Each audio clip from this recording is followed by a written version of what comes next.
ಬೇಡಿಕೆ ಕುರಿತಂತೆ ಸಚಿವರನ್ನ ಭೇಟಿಯಾಗಿ ಮನವಿ ಸಲ್ಲಿಸಲು ಅವಕಾಶ ನಿರಾಕರಿಸಿದ ಹಿನ್ನೆಲೆ ಸಫಾಯಿ ಕರ್ಮಚಾರಿ ಮಹಿಳೆಯೊಬ್ಬರು ರಾಜಕಾಲುವೆಗೆ ಇಳಿದು ಅಲ್ಲಿ ಕುಳಿತು ಕೊಳಚೆ ನೀರನ್ನ ಮೈ ಮೇಲೆ ಸುರಿದು ವಿಶಿಷ್ಟ ರೀತಿಯಲ್ಲಿ ಪ್ರತಿಭಟಿಸಿದಂತಹ ಘಟನೆ ರಾಯಚೂರಿನಲ್ಲಿ ನಡೆದಿದೆ.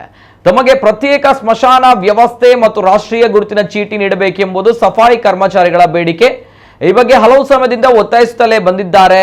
ನಿನ್ನೆ ಈ ಬಗ್ಗೆ ಮನವಿಯೊಂದನ್ನು ಸಫಾಯಿ ಕರ್ಮಚಾರಿ ಗೀತಾ ಸಿಂಗ್ ಎಂಬುವರು ರಾಯಚೂರು ಜಿಲ್ಲಾ ಉಸ್ತುವಾರಿ ಸಚಿವ ಡಾಕ್ಟರ್ ಶರಣ ಪ್ರಕಾಶ ಪಾಟೀಲ್ ಅವರಿಗೆ ಸಲ್ಲಿಸಲು ಉದ್ದೇಶಿಸಿದರು. ಆದರೆ ಸಚಿವರ ಭದ್ರತಾ ಸಿಬ್ಬಂದಿ ಅವರನ್ನು ತಡೆದು ಸಚಿವರ ಭೇಟಿಗೆ ಅವಕಾಶ ನಿರಾಕರಿಸಿದರು. ಇದರಿಂದ ಕುಪಿತರಾಗಿರುವಂತಹ ಗೀತಾ ಸಿಂಗ್ ಸಮೀಪದಲ್ಲೇ ಇದ್ದ ರಾಜ ಕಾಲುವೆಗೆ ಇಳಿದು ಕೊಳಕು ನೀರನ್ನ ಮೈ ಮೇಲೆ ಸುರಿದುಕೊಳ್ಳುವ ಮೂಲಕ ಪ್ರತಿಭಟಿಸಿದರು.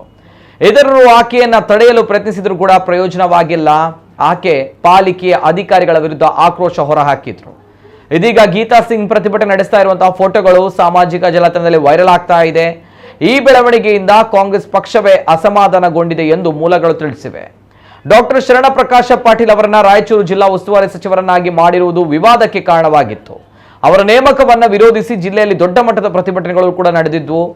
ರಾಯಚೂರಿನಲ್ಲಿ ಏಮ್ಸ್ ಸ್ಥಾಪನೆಗೆ ಸಚಿವ ಪಾಟೀಲ ವಿರೋಧ ವ್ಯಕ್ತಪಡಿಸಿದ್ದು, ಇದಕ್ಕಾಗಿ ಜನರು ಹಲವು ವರ್ಷಗಳಿಂದ ಪ್ರತಿಭಟನೆ ನಡೆಸ್ತಾ ಇದ್ದಾರೆ ಎಂದು ಸ್ಥಳೀಯರು ಆರೋಪಿಸಿದ್ದಾರೆ. ಸ್ಥಳೀಯರೇ ಆಗಿರುವ ಸಣ್ಣ ನೀರಾವರಿ ಮತ್ತು ವಿಜ್ಞಾನ ತಂತ್ರಜ್ಞಾನ ಖಾತೆ ಸಚಿವ ಎನ್ಎಸ್ ಬೋಸರಾಜು ಅವರನ್ನ ಉಸ್ತುವಾರಿ ಸಚಿವರನ್ನಾಗಿ ಮಾಡಬೇಕು ಎಂದು ಜನರು ಒತ್ತಾಯಿಸಿದರು. भैया थोड़ा पीछे हटो।